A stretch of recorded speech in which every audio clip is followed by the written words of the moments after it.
ಕೆಳ ನ್ಯಾಯಾಲಯದಲ್ಲಿ ಹೇಳಿಕೆ ಕೊಟ್ಟ ಸಾಕ್ಷಿಗಳ ಹೇಳಿಕೆ ಸತ್ಯವೆಂದು ತಿಳಿದು ಬಂದಿರುವುದರಿಂದ ಆರೋಪಿ ಆದಿತ್ಯರವರಿಗೆ ಇಂಡಿಯನ್ ಪೀನಲ್ ಕೋಡ್ ಸೆಕ್ಷನ್ ಸ್ವಾಮಿ ಸಾಕ್ಷ್ಯಗಳನ್ನ ವಿಟ್ನೆಸ್ ಬಾಕ್ಸ್ ಕರೆಸಿ.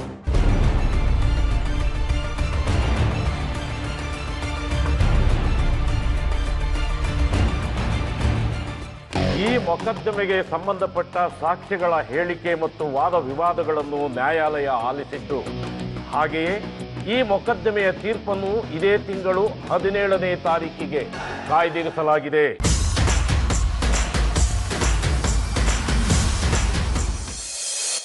ಸಾಕ್ಷಿ ಮತ್ತೆ ನೀನು ನನಗೆ 2 ಕಣ್ಗಳಿದ್ದಂಗಮ್ಮ.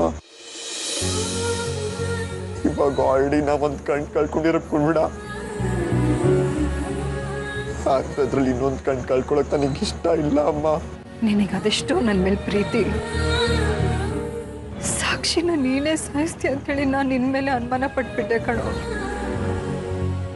ನಿನಗೆ ನಾನು ದ್ರೋಹ ಮಾಡಿಬಿಟ್ಟೆ, ದಯವಿಟ್ಟು ನನ್ನ ಕ್ಷಮಿಸ್ಬಿಡು ಮಗನೇ, ಕ್ಷಮಿಸ್ಬಿಡು. ಅಮ್ಮ, ತಾಯಿ ಮಗನ ಕ್ಷಮೆ ಕೇಳಬಾರ್ದಮ್ಮ. ನೀವು ಅನುಮಾನ ಪಟ್ಟಿದ್ದಕ್ಕೆ ತಾನೆ ನಾನೇನು ಅಂತ ಪ್ರೂವ್ ಮಾಡೋಕ್ಕಾಗಿದ್ದು. ನಾನು ನಿನ್ನ ಮೇಲೆ ಅನುಮಾನ ಪಟ್ಟಿದ್ರು ನನಗೆ ಇಷ್ಟೊಂದು ನೋವಾಗ್ತಾ ಇರಲಿಲ್ಲ ಕಣೋ. ಆದರೆ ನಾನು ನಿನಗೆ ನಿನ್ನಂತ ಕೆಟ್ಟ ಮಗ ಯಾವ ತಾಯಿ ಹೊಟ್ಟೆಲೂ ಹುಟ್ಟಬಾರ್ದು ಅಂತ ಹೇಳ್ಬಿಟ್ಟೆ. ಅದು ನನಗೆ ಇನ್ನಿಂದ ಕಾಡ್ತಾ ಇರೋದು. ಅಮ್ಮ, ನೀವು ಬೇಜಾರು ಮಾಡ್ಕೊಂಬೇಡಮ್ಮ, ನನಗೆ ನೋವಾಗುತ್ತೆ. ನೀ ನನಗೆ ಅವತ್ತೊಂದು ಮಾತು ಹೇಳಿದೆ, ತಾಯಿ ಹಾಲು ಯಾವತ್ತಾದ್ರೂ ವಿಷ ಆಗುತ್ತಾ ಅಂತ. ಆ ಮಾತಿನ ಒಳಮರ್ಮ ನನಗೆ ಅರ್ಥನೇ ಆಗ್ಲಿಲ್ಲ. ಇವತ್ತು ನನಗೆ ನೀನೇನು ಅಂತ ನನಗೆ ಅರ್ಥ ಆಗ್ತಿದೆ. ಮೂರನವ್ರ ಮಾತು ಕೇಳಿ ನಿನ್ ಮೇಲೆ ಅನುಮಾನ ಪಟ್ಬಿಟ್ಟೆ ಕಣೋ ಆದಿ. ಈ ತಾಯಿನ ಕ್ಷಮಿಸ್ಬಿಡು, ಈ ತಾಯಿನ ಕ್ಷಮಿಸ್ಬಿಡು. ದಯವಿಟ್ಟು ಹಾಗೆಲ್ಲ ಹೇಳ್ಬೇಡಮ್ಮ, ನನ್ನ ಕೈ ತಡ್ಕೊಳಕ್ ಆಗಲ್ಲ. ಈಗಲಾದ್ರೂ ನಾನೇನು ಅಂತ ನಿಮ್ಗೆ ಗೊತ್ತಾಯ್ತಲ್ವಾ? ನನಗಷ್ಟೇ ಸಾಕಮ್ಮ, ಅಷ್ಟೇ ಸಾಕು. ಇನ್ ಯಾರಿಗೂ ಒಪ್ಸೋ ಅಗತ್ಯ ಇಲ್ಲಮ್ಮ.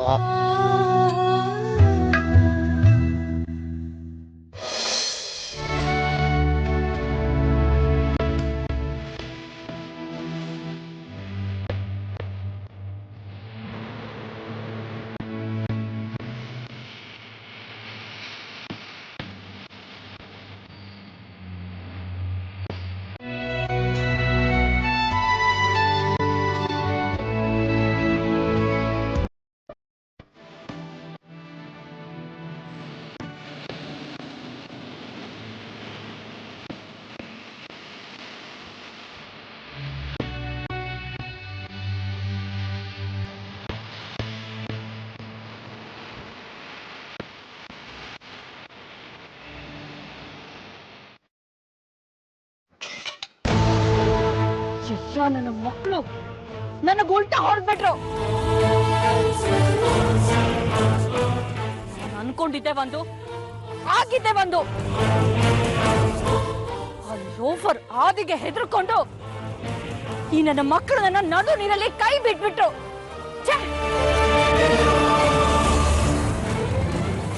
ನಾನೇ ತೋಡಿದ ಕೆಟ್ಟಕ್ಕೆ ನಾನೇ ಬೀಳೋ ಹಂಗಾಗೋಯ್ತು.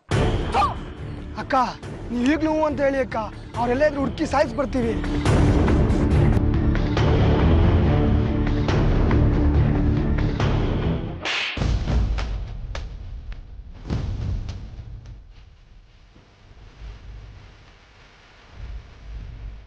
ನಿಮ್ಮನ್ನ ನಂಬ್ಕೊಂಡಿದ್ದಕ್ಕೇನೆ ಆ ನನ್ನ ಮಕ್ಕಳು ಹೋಗಿ ಆದಿ ಪರ ಸಾಕ್ಷಿ ಹೇಳಿದ್ದು. ಎಲ್ಲ ಮುಗಿದ ಮೇಲೆ ಇವಾಗ ಬಂದು ಮುಗಿಸ್ತೀನಿ ಅಂತ ಹೇಳ್ತಿಲ್ಲ. ನಾಚಿಕೆ ಆಗಲ್ಲ ನಿನಗೆ? ಕಂಡು ಪೂರ್ತಿ ಕುಡ್ದು ಯಾವ್ದಾದ್ರು ಓರಲ್ ಹೋಗ್ಬಿಟ್ಟು ಸಾಯಿ. ನೀವ್ ಇಲ್ಲಿಗೆ ಬಂದಿದ್ದನ್ನ ಯಾರಾದ್ರೂ ನೋಡಿದ್ರಾ? ಯಾರಾದ್ರೂ ನಿಮ್ಮನ್ನ ಫಾಲೋ ಮಾಡ್ಕೊಂಡ್ ಬಂದ್ರೇನೋ? ಇಲ್ಲ ಅಕ್ಕ, ನಮ್ಮನ್ನ ಯಾರು ಫಾಲೋ ಮಾಡಿಲ್ಲ. ಇಲ್ಲ, ನಿಮ್ ಮಾತನ್ನ ನಂಬಕ್ಕಾಗಲ್ಲ. ಅವರೆಲ್ಲ ಇಲ್ಲಿಗೂ ನನ್ನ ಫಾಲೋ ಮಾಡ್ಕೊಂಡು ಬಂದ್ರೆ ಆಶ್ಚರ್ಯನೇ ಇಲ್ಲ. ಒಟ್ಟಲ್ಲಿ ನನಗೆ ಉಳುಗಾಲ ಇಲ್ಲ ಅಷ್ಟೇ. ಮೊದ್ಲು ನಾನು ಇಲ್ಲಿಂದ ತಪ್ಪಿಸ್ಕೋಬೇಕು. ನೀವೆಲ್ರಿಗೂ ಬರ್ತಿದ್ದೀರಾ? ಅಕ್ಕ ನಿಮ್ ಜೊತೆ ನಾನ್ ನಿಮ್ಮನ್ ಜೊತೆ ಕರ್ಕೊಂಡು. ಸರಿ ಬನ್ನಿ.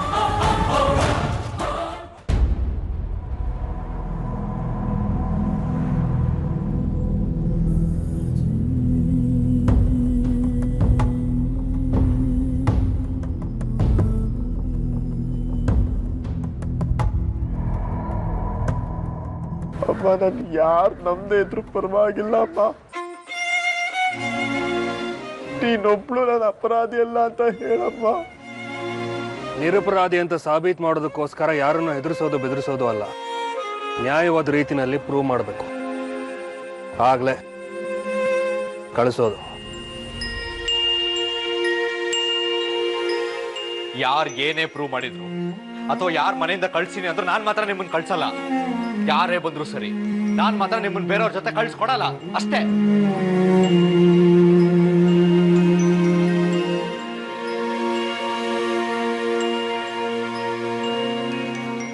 ಅಮ್ಮನ್ ಮಾತ್ರ ಕಳ್ಸಲ್ಲ.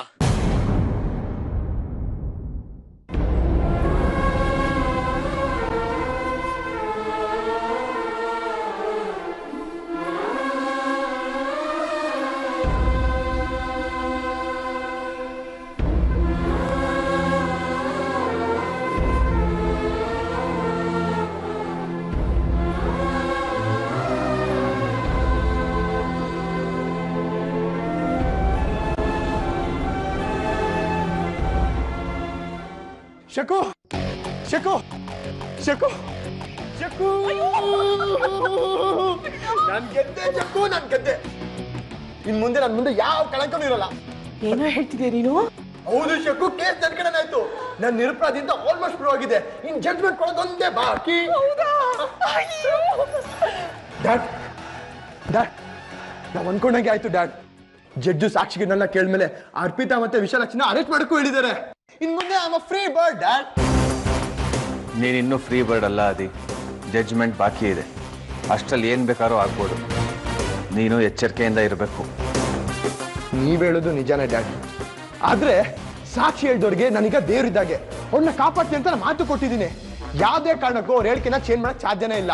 ಅದ್ರ ಅಗತ್ಯನೂ ಇಲ್ಲ. ನೀನು ಕಲಿಬೇಕಾಗಿರೋದು, ತಿಳ್ಕೊಬೇಕಾಗಿರೋದು ತುಂಬ ಇದೆ ಅದಿ. ಅರ್ಪಿತಾ ಮತ್ತೆ ತೊಂದರೆ ಮಾಡಲ್ಲ ಅಂತ ಏನು ಗ್ಯಾರಂಟಿ? ಅವಳು ಕೋರ್ಟಲ್ಲಿ ಮೇಲ್ಮನವಿ ಸರಿಸೋದ್ರೆ? ಅದಕ್ಕೆ ನೀನು ಎಚ್ಚರಿಕೆಯಿಂದ ಇರಬೇಕು. Don't worry dad. ಅರ್ಪಿತಾ ಮತ್ತೆ ಅಷ್ಟೆಲ್ಲ ಸೀನ್ ಕ್ರಿಯೇಟ್ ಮಾಡಕ್ಕೆ ಚಾನ್ಸೇ ಇಲ್ಲ ಡ್ಯಾಡ್. ಜಡ್ಜ್ಮೆಂಟ್ ಕೊಡೋದಿಕ್ಕೆ ಉಳಿದಿರೋದು 13 ದಿನ. ಅಮ್ಮ ಈ ಮನೆಗೆ ಬರೋದಕ್ಕೂ ಉಳಿದಿರೋದು 13 ದಿನ. ಯೋಗ ಅಂದ್ರೆ ನಂದೇ ಅಲ್ವಾ ಡ್ಯಾಡ್? ನಾನು ನಿರಪರಾಧಿ ಅಂತ ಜಡ್ಜ್ಮೆಂಟ್ ಕೊಡೋ ದಿನಾನೇ ನನ್ನಿಂದ ದೂರ ಆಗಿರೋ ನಮ್ಮಮ್ಮ ನಂಗೆ ಹತ್ರ ಆಗೋದು. ಒಂದೇ ದಿನ ಈ 2 ಖುಷಿ ಡಬಲ್ ಧಮಾಕ ಡ್ಯಾಡ್. ಅವತ್ತಿನ ಸಂತೋಷನ ಸೆಲೆಬ್ರೇಟ್ ಮಾಡೋಕೆ ಎಲ್ಲ ಅರೇಂಜ್ ಮಾಡಿ ಡ್ಯಾಡ್. ಜಾಮ್ ಜೂಮ್ ಅಂತ ಕುಡಿದು ಕುಪ್ಪಿಸ್ಬಿಡೋಣ.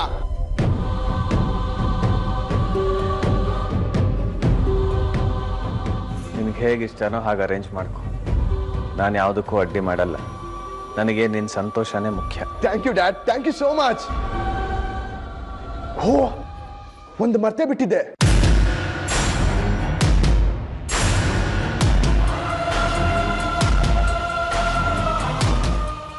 ಏನ್ ಮಾಡ್ತಿದ್ಯೋ ಅದಿ? ಏನಿಲ್ಲ ಶಕ್ಕು, ನಾನು ಕೆಲವ್ರನ್ನ ಮೀಟ್ ಮಾಡಿ ಮಾತಾಡ್ಬೇಕು. ನಂಗೆ ಆಗ್ತಿರೋ ಖುಷಿನ ಹಂಚ್ಕೋಬೇಕು. ಬರ್ಲಾ? ಬಾಯ್ ಬಾಯ್ ಡ್ಯಾಡ್. ಡ್ಯಾಡ್, ನಾನು ನಿಮ್ಮ ಹತ್ರ ಇನ್ನೊಂದು ವಿಷಯ ಮಾತಾಡ್ಬೇಕು. ಬಂದ ಮೇಲೆ ಮಾತಾಡ್ತೀನಿ.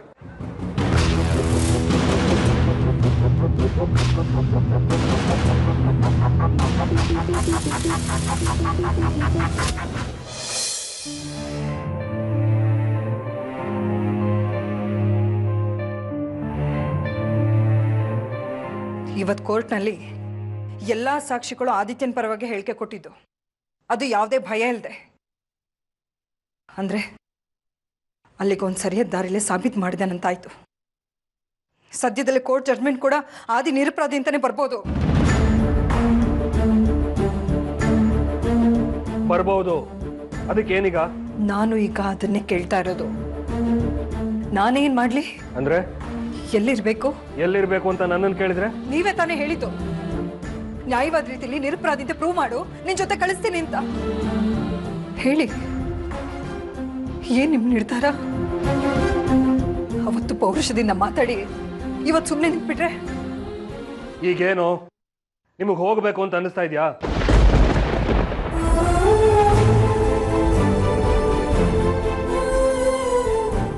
ಅಂದ್ರೆ ನನ್ನ ಕಳ್ಸ್ಕೊಡಕ್ ಸಿದ್ಧವಾಗಿದ್ದೀರಾ ನೀವು? ಹೋಗ್ತೀನಿ ಅಂತ ಕುಣಿತಾ ಕೂತ್ರೆ ಇನ್ನೇನ್ ಮಾಡೋದಕ್ಕೆ ಸಾಧ್ಯ? ಅವತ್ಯಾರು ಉಮೇದಿನಿಂದ ಹೇಳಿದ್ದು? ನಾನಾ ನೀವಾ? ಬಾಯಿ ತಪ್ಪಿ ಹೇಳ್ದೆ, ಅದನ್ನ ಹೇಳ್ಕೊಂಡು ಸಾಧಿಸ್ತಾ ಇದ್ರೆ? ಬಾಯಿ ತಪ್ಪಿ ಹೇಳಿದಲ್ಲ, ಎಚ್ಚರಿಕೆ ಇದ್ದೆ ಹೇಳಿದ್ದು. ಹೌದು ಹೇಳ್ದೆ, ಅವನು ಪ್ರೂವ್ ಮಾಡಕ್ ಆಗಲ್ಲ ಅನ್ನೋ ನಂಬಿಕೆಯಲ್ಲಿ ಹೇಳ್ದೆ. ಮಾಡ್ಬಿಟ್ರೆ ಏನ್ ಮಾಡೋದು ಅನ್ನೋದಕ್ಕೆ ಪರ್ಯಾಯ ಮಾರ್ಗನ ಹುಡುಕ್ಬೇಕು ತಾನೆ. ರಾಜಕೀಯದಲ್ಲಿ ಇದೀನಿ ಅಂತ ಹೇಳ್ತೀರಾ? ರಾಜಕೀಯದ ಪಾಠನ ನೀವು ನನಗೆ ಹೇಳ್ಕೊಡ್ಬೇಕಾಗಿಲ್ಲ. ಹೌದು, ನಿಮಗ್ ಯಾರು ಏನು ಹೇಳ್ಬೇಕಾಗಿಲ್ಲ, ಎಲ್ಲಾ ತಿಳಿದು ಸರ್ವಂದರು ನೀವು. ಗಂಡನ್ ಜೊತೆ ಗೌರವದಿಂದ ನಡ್ಕೊಳ್ಳೋದನ್ನ ಕಲ್ತ್ಕೊಳ್ಳಿ. ನಿಮ್ಮ ನಡತೆ ಸರಿ ಇಲ್ಲ, ಅದೇನ್ ಮಕ್ಳಿಗೆ ಪಾಠ ಹೇಳ್ತಿರೋ?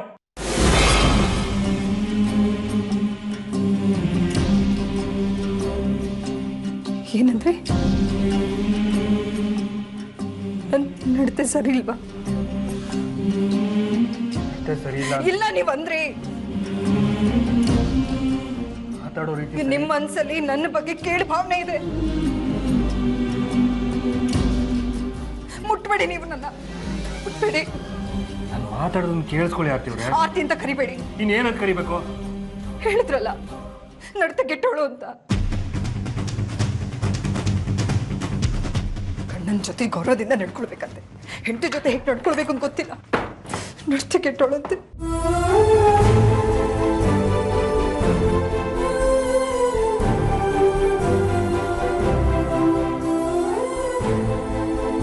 ಶೋಭಾ, ಶೋಭಾ, ಶೋಭಾ, ಅದಿ ಸ್ವೀಟ್ ತಗೋ ಶೋಭಾ. ಏನಕ್ಕೋ ಸ್ವೀಟ್ ಅಲ್ಲ? ಇವತ್ತು ಕೋರ್ಟಲ್ಲಿ ತೀರ್ಪು ನನ್ ಕಡೆ ಆಯ್ತು. ಶೋಭಾ, ಇವ್ ಸಾಕ್ಷಿಗಳೆಲ್ಲ ನನ್ನ ಪರವಾಗಿ ಹೇಳಿದ್ರು. No I am free. But Shobha, ನನಗೆ ಅವತ್ತೇ ಹೇಳ್ದೆ ತಾನೆ ಸಾಕ್ಷಿಗೆ ಆಕ್ಷನ್ ಮಾಡಿದ್ದು ಅರ್ಪಿತಾ ಅಂತ. ಕೋರ್ಟಲ್ಲಿ ಅದು ಪ್ರೂವ್ ಆಗೋಯ್ತು ಶೋಭಾ. ನನಗೆ ಗೊತ್ತಿತ್ತು ಕಣ, ನೀನು ಯಾವ ತಪ್ಪು ಮಾಡಿಲ್ಲ ಅಂತ. ಸಾಕ್ಷಿ ಮೇಲೆ ಎಷ್ಟೊಂದು ಪ್ರೀತಿ ಇಟ್ಕೊಂಡಿದ್ದೆ, ಅಂಥವನು ಅವಳು ಸಾವನ್ನ ಬಯಸ್ತೀಯ. ಆ ದೇವರು ನನ್ನ ನಂಬಿಕೆನ ಸುಳ್ಳು ಮಾಡಿಲ್ಲ ಕಣ. ನನಗೆ ಈಗ ಸಮಾಧಾನ ಆಯ್ತು ಶೋಭಾ. ಅಮ್ಮನಿಗೆ ನಾನು ನಿರಪರಾಧಿ ಅಂತ ನಂಬಿಕೆ ಬರ್ಬೇಕಾಗಿತ್ತು, ಅದಕ್ಕೋಸ್ಕರ ನಾ ಅಲ್ಲಿ ಕಚ್ಕೊಂಡು ಸುಮ್ಮನೆ ಇದ್ದೆ. ಈಗ ಅಮ್ಮನಿಗೆ ನನ್ನ ಮೇಲೆ ನಂಬಿಕೆ ಬಂದಿದೆ, ನನಗಷ್ಟು ಸಾಕು ಶೋಭಾ. ಅವಳಿಗೂ ನಿನ್ ಮೇಲೆ ನಂಬಿಕೆ ಇತ್ತು ಕಣೋ, ಆದ್ರೆ ನನಗೆ ಗೊತ್ತು ಬಿಡು ಶೋಭಾ, ಅಮ್ಮನ ಮನ್ಸು ಎಂತದ್ದು ಅಂತ ನನಗೆ ಗೊತ್ತಿಲ್ವಾ? ಅಮ್ಮ ಕೋರ್ಟಲ್ಲಿ ನನ್ನ ವಿರುದ್ಧ ಸಾಕ್ಷಿ ಹೇಳ್ಬೇಕಾದ್ರೆ ಅದು ಅವರ ಆತ್ಮಸಾಕ್ಷಿ ವಿರುದ್ಧವಾಗಿತ್ತು. ಆ ಸಮಯದಲ್ಲಿ ಅಮ್ಮ ನನ್ನ ತಾಯಿಯಾಗಿರ್ಲಿಲ್ಲ, ಆ ಸೂರ್ಯನ ಹೆಂಡತಿ ಆಗಿದ್ರು. ಯಾಕೋ ಹೀಗೆಲ್ಲ ಮಾತಾಡ್ತೀಯ? ಆರ್ತಿ ನಿನ್ನ ಮಗ ಅಂತಾನೆ ಅಂದ್ಕೊಂಡಿದ್ದಾರೆ. ನಮ್ಮಮ್ಮನ ಮನ್ಸಲ್ಲಿ ನನ್ನ ಮೇಲಿರೋ ಪ್ರೀತಿನ ಯಾವುದೇ ಕಾರಣಕ್ಕೂ ಯಾರಿಂದನೂ ಬದಲಾಯಿಸಕ್ ಸಾಧ್ಯ ಇಲ್ಲ. ನೋಡು ಶೋಭಾ, ಇವಾಗ ಕೇಸ್ ನನ್ನ ಕಡೆ ಆಗಿದೆ, ಒಳ್ಳೆ ಹ್ಯಾಪಿ ಎಂಡಿಂಗ್ ಸಿಕ್ಕಿದೆ. ಇನ್ಮೇಲೆ ಏನಿದ್ರು ಸಂತೋಷವಾಗಿ ನಗ್ನಗ್ತಾ ಇರ್ಬೇಕಷ್ಟೇ. ನಾನು ಅಷ್ಟೇ ಹಳೇದ್ನೆಲ್ಲ ಮರ್ತ್ಬಿಡ್ತೀನಿ. ಇನ್ಮೇಲೇನಿದ್ರು ಈ ಮನೇಲಿ ಬರೀ ನಗುನೇ ಕಾಣಿಸ್ಬೇಕು. ನಾನು, ನೀನು, ಅಪ್ಪ, ಅಮ್ಮ ಸಂತೋಷವಾಗಿದ್ಬಿಡೋಣ. ಯಾರ್ಯಾರು ಅಂದೆ? ಅದೇ ಶೋಭಾ, ನಾನು, ನೀನು, ಅಮ್ಮ, ಅಜ್ಜಪ್ಪ. ಅಜ್ಜಪ್ಪ ಅಂದ್ರೆ ಯಾರು? ಏನ್ ಶೋಭಾ ನೀನು ಆಗ್ಲೇ ಮರ್ತ್ಬಿಟ್ಯಾ? ಅಜ್ಜಪ್ಪ ಅಂದ್ರೆ ನಿಮ್ ಯಜಮಾನ್ರು ಶ್ರೀ ಶ್ರೀ ಶ್ರೀ ಸತ್ಯೇಂದ್ರ ಅವರು. ಇಲ್ಲ ಕಣ, ನೀನ್ ಬೇರೆ ಏನೋ ಹೇಳ್ದೆ, ನನಗೆ ಚೆನ್ನಾಗಿ ಕೇಳಿಸಿದೆ. ನೀನು ಯಾವತ್ತೂ ಅವ್ರನ್ನ ಅಜ್ಜಪ್ಪ ಅಂತ ಕರೀಲೇ ಇಲ್ಲ. ನೀನು ಮೊದಲು ಕರೆದಿದ್ದೆ ಅಪ್ಪ ಅಂತ. ಏನ್ ಶೋಭಾ ನೀನು, ನಾನೇನೋ ಹೇಳಿದ್ರೆ ನೀನ್ ಇನ್ನೇನೋ ಕೇಳಿಸ್ಕೊಂಡು ನನ್ನ ಕನ್ಫ್ಯೂಸ್ ಮಾಡ್ತೀಯಲ್ಲ. ನಾನು ಯಾಕೋ ಕನ್ಫ್ಯೂಸ್ ಮಾಡ್ಕೊಂಡು? ನೀನು ಹೇಳಿದ್ದನ್ನ ಚೆನ್ನಾಗಿ ಕೇಳಿಸ್ಕೊಂಡಿದ್ದೀನಿ. ನೀನು ಅಪ್ಪ ಅಂತಾನೆ ಹೇಳಿದ್ದು. ಅಯ್ಯೋ, ನನಗೆ ಇವತ್ತು ಕರಿಬೇಕು ಅಂತ ಕರೆದೆ, ಏನ್ ತಪ್ಪು? ನೀನು ಏನು ಕರೆದಿ ಅಂತ ನನಗೆ ಚೆನ್ನಾಗಿ ಗೊತ್ತು. ಈಗ ಅದೆಲ್ಲ ಬಿಡು, ಮೊದಲು ನೀನು ಎಲ್ಲಿದ್ಯಾ, ಯಾರ ಜೊತೆಲಿ ಇದೆಯಾ ಅಂತ ಹೇಳು. ಎಲ್ಲಿದೆ ನಿನ್ನ ಮನೆ? ಅಯ್ಯೋ, ನಿನಗೆ ನನ್ನ ಮೇಲೆ ನಂಬಿಕೆ ಇಲ್ಲ ಅಂದ್ರೆ ತಡಿ, ತಗೋ, ಇದು ನನ್ನ ವಿಸಿಟಿಂಗ್ ಕಾರ್ಡು. ಇದರಲ್ಲಿ ನನ್ನ ಮನೆ ಅಡ್ರೆಸ್ಸು, ಫೋನ್ ನಂಬರ್ ಎಲ್ಲ ಇದೆ. ನೀನು ಯಾವಾಗ ಬೇಕಾದ್ರೂ ಬಾ, ಆದ್ರೆ ಬರೋಕ್ಕೂ ಮುಂಚೆ ಒಂದು ಫೋನ್ ಮಾಡ್ಬಾ. ಯಾಕೆಂದ್ರೆ ನಾ ಹೊರಗಿದ್ರೆ ಕಷ್ಟ. ತಗೋ. ಯಾಕೆ ಈಗಲೇ ಬರೋದು ಬೇಡವಾ? ಹಾಗಲ್ಲ ಶೋಭಾ, ನೀನ ಇವಾಗಲೇ ಕರ್ಕೊಂಡು ಹೋಗ್ತಿದ್ದೆ. ಆದ್ರೆ ನನಗೊಬ್ಬ ಇಂಪಾರ್ಟೆಂಟ್ ವ್ಯಕ್ತಿ ಜೊತೆ ಒಂದು ಇಂಪಾರ್ಟೆಂಟ್ ಮೀಟಿಂಗ್ ಇದೆ. ಅಲ್ಲಿ ನನಗೆ ಹೋಗ್ಲೇಬೇಕು. ಹೋಗ್ಬರೋ ಅಷ್ಟೊತ್ತಿಗೆ ಲೇಟ್ ಆಗತ್ತೆ. ಅದಕ್ಕೆ ಬರಲಾ? ಬಾಯ್.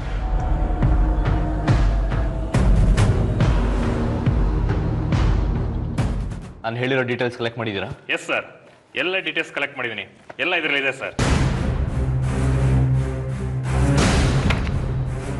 Good, very good. ಎಲ್ಲ ವಿತ್ ಅಡ್ರೆಸ್ ಕಲೆಕ್ಟ್ ಮಾಡಿದ್ದೀರಾ? ಅಷ್ಟೇ ಅಲ್ಲ ಸರ್, ಅವ್ರ ಫೋಟೋ ಸಹ ಇದೆ. ತಗೊಳ್ಳಿ, ಇದೆ ಅವ್ರ ಫೋಟೋ.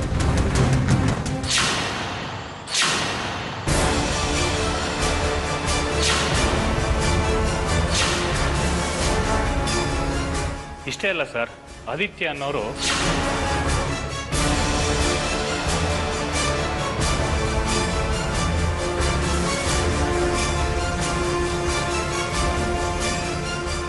ಸರಿ ಸರ್, ನೀವು ಹೇಳ್ದಾಗೆ ಮಾಡ್ತೀನಿ.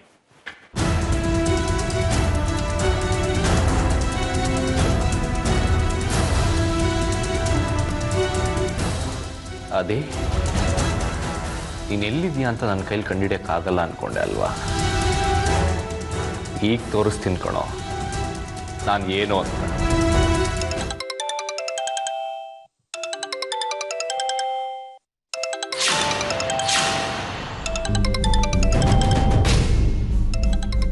ಹೆಣದ ಮೇಲೆ ಕಾಲಿಟ್ಟು ಕುಣಿಯೋ ಜಾತಿ ಒಂದು. ಹಳ್ಳಕ್ಕೆ ಬಿದ್ದವ್ರ ಮೇಲೆ ಆಳಿಗೊಂದು ಕಲ್ಲು ಅನ್ನೋ ಹಾಗೆ ತಾನೇ ಗೆದ್ದೆ ಅಂತ ಮೆರಿತಾ ಇದ್ದಾನೆ.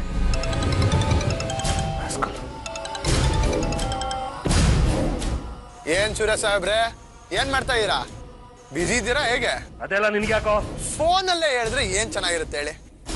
ವಿಷಯ ತುಂಬಾ ಗಂಭೀರವಾಗಿದೆ. ಫೇಸ್ ಟು ಫೇಸ್ ಎದ್ರ ಬದ್ರ ನಿಂತ್ಕೊಂಡ್ ಮಾತಾಡಿದ್ರೆ ಚೆನ್ನಾಗಿರುತ್ತಪ್ಪ. ಅದು ಅಲ್ಲದೆ ನಿಮ್ನ ನೋಡ್ಬೇಕು ಅಂತ ತುಂಬಾ ಅನ್ಸ್ತಿದ್ಯಪ್ಪ. ಅದಕ್ಕೆ ಒಂದು ಕೆಲಸ ಮಾಡಿ, ಈಗಿಂದೀಗ್ಲೇ ಮನೆಯಿಂದ ಹೊರಗೆ ಬನ್ನಿ. ನಿಮ್ಗೋಸ್ಕರ ಮನೆ ಆಚೆನೆ ಕಾಯ್ತಾ ಇರ್ತೀನಿ. ಬರ್ತೀರಲ್ವಾ? ಬರಲ್ಲ ಅಂದ್ರೆ ಏನ್ ಮಾಡ್ತೀಯ? ಏನು ಮಾಡಲ್ಲ, ಸೀದಾ ನಿಮ್ ಮನೆಗೆ ಬರ್ತೀನಿ. ದಬ ದಬ ದಬ ದಬ ಅಂತ ಬಾಕ್ಲು ಬಡಿತೀನಿ. ಆಗ ತೊಂದ್ರೆ ನಿಮಗೆ. ಅಮ್ಮ ಎದ್ದೇಳ್ತಾರೆ, ಯಾರು ಅಂತ ಕೇಳ್ತಾರೆ.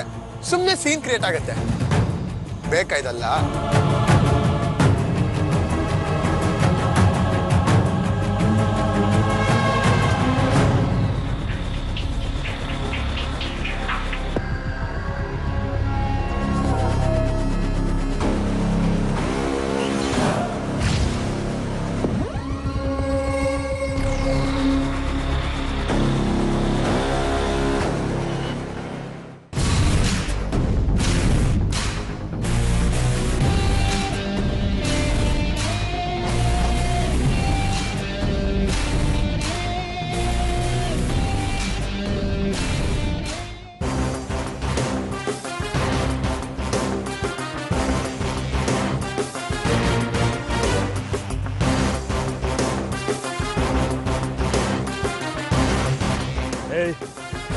ಅಲ್ಲ ಹರಟೆ, ಏನಷ್ಟೊತ್ತಲ್ಲಿ ನಿನ್ನ ಏನಂತ ಅಂದ್ಕೊಂಡಿದ್ಯಾ?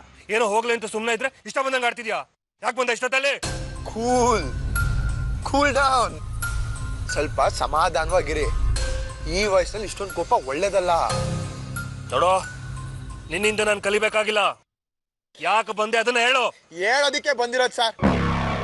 ನೀವ್ ಸುಮ್ಮನೆ ಪಿ ರೇಸ್ ಮಾಡ್ಕೊಂಡು ಮಾತನ್ನ ಎಲ್ಲೆಲ್ಲೋ ತಗೊಂಡೋಗ್ತಾ ಇದ್ದೀರಾ. ನೋಡಿ, ನೀವ್ ನನ್ನ ಮೇಲೆ ಕೋಪ ಮಾಡ್ಕೊಂಡಿದ್ ಯಾಕೆ? ಸಾಕ್ಷಿನ ನಾನೇ ಆಕ್ಸಿಡೆಂಟ್ ಮಾಡಿಸಿ ಕೊಂದಿದ್ದೀನಿ ಅಂತ ತಾನೆ? ಇವಾಗ ನಾನ್ ಮಾಡಿದ್ದೇನೆ ಅಂತ ಪ್ರೂವ್ ಆಗಿದೆಯಲ್ಲ. ಅದು ನೀವ್ ಹೇಳ್ದಾಗೆ ನ್ಯಾಯವಾದ ದಾರಿಲಿ. ಮತ್ ಯಾಕಿನ್ನ ನನ್ನ ಮೇಲೆ ಕೋಪ ಮಾಡ್ಕೊಂಡಿದ್ದೀರಾ? ಯಾಕೆ ಅಂದ್ರೆ ನಾನು ಆರ್ತಿಯವ್ರ ಮಗ. ಅದೇ ಆರ್ಯನು ಆರ್ತಿಯವ್ರ ಮಗನೇ. ಆದ್ರೆ ನಿಮಗೆ ಅವನ ಕಡೆ ಪ್ರೀತಿ ಜಾಸ್ತಿ. ಯಾಕೆ ಹೇಳಿ? ಅವನು ನಿಮ್ಮ ರಕ್ತ, ಆದ್ರೆ ನಾನು ನಿಮ್ ರಕ್ತ ಅಲ್ವಲ್ಲ. ಅದೇ ನಾನು ಆರ್ಯನ್ ಸ್ಥಾನದಲ್ಲಿ ಇದ್ದಿದ್ರೆ ನೀವ್ ಈ ರೀತಿ ಮಾಡ್ತಿದ್ದೀರಾ? ಇಲ್ಲ ತಾನೆ? ಛೇ, ನನಗೂ ನಿಮ್ ಜೊತೆ ಈ ರೀತಿ ಮಾತಾಡಿ ಟೈಮ್ ವೇಸ್ಟ್ ಮಾಡಕ್ ನನಗೂ ಇಷ್ಟ ಅಲ್ಲಪ್ಪ. ಡೈರೆಕ್ಟ್ ಆಗಿ ವಿಷಯಕ್ಕೆ ಬಂದ್ಬಿಡ್ತೀನಿ. ನೀವ್ ಹೇಳ್ದಾಗೆ ನಾನು ನಿರಪರಾಧಿ ಅಂತ ಪ್ರೂವ್ ಮಾಡಾಗಿದೆ. ಈಗ ನೀವು ನಿಮ್ಮ ಮಾತನ್ನ ಉಳಿಸ್ಕೋಬೇಕು. ನಮ್ಮಮ್ಮನ ನನ್ನ ಜೊತೆ ಯಾವಾಗ ಕಳ್ಸ್ಕೊಡ್ತೀರಾ ಹೇಳಿ? ನೀವು ಅಮ್ಮನ ನಿಮ್ಮ ಗಾಡಿ ಕಳಿಸ್ತೀರಾ ಇಲ್ಲ ನನ್ನ ಗಾಡಿ ನಾನು ಕರ್ಕೊಂಡು ಹೋಗ್ಲಾ? ಆಯ್ತು, ಒಂದು ಕೆಲಸ ಮಾಡೋಣ. ಅರ್ಧ ದಾರಿ ನೀವು ಕರ್ಕೊಂಬನ್ನಿ, ಇನ್ನು ಅರ್ಧ ದಾರಿ ನಾನು ಕರ್ಕೊಂಡು ಹೋಗ್ತೀನಿ. ಚೆನ್ನಾಗಿದೆ ಅಲ್ವಾ ಪ್ಲಾನು? ನೋಡಿ, ನಿಮ್ಗಿನ್ನ 4-5 ದಿನ ಟೈಮ್ ಕೊಡ್ತೀನಿ. ಆರಾಮಾಗಿ ಕೂತ್ಕೊಂಡು ಯೋಚನೆ ಮಾಡಿ. ನೀವೇ ಕಳಿಸ್ತೀರಾ ಇಲ್ಲ ನಾನೇ ಮನೆಗೆ ನುಗ್ಗಿ ಕರ್ಕೊಂಡು ಹೋಗ್ಲಾ? ನಿಮ್ಮ ಫೋನಿಗೋಸ್ಕರನೇ ಕಾಯ್ತಾ ಇರ್ತೀನಿ. ಸದ್ಯಕ್ಕೆ ಬರಲಾ ಸರ್? ಬರಲಾ?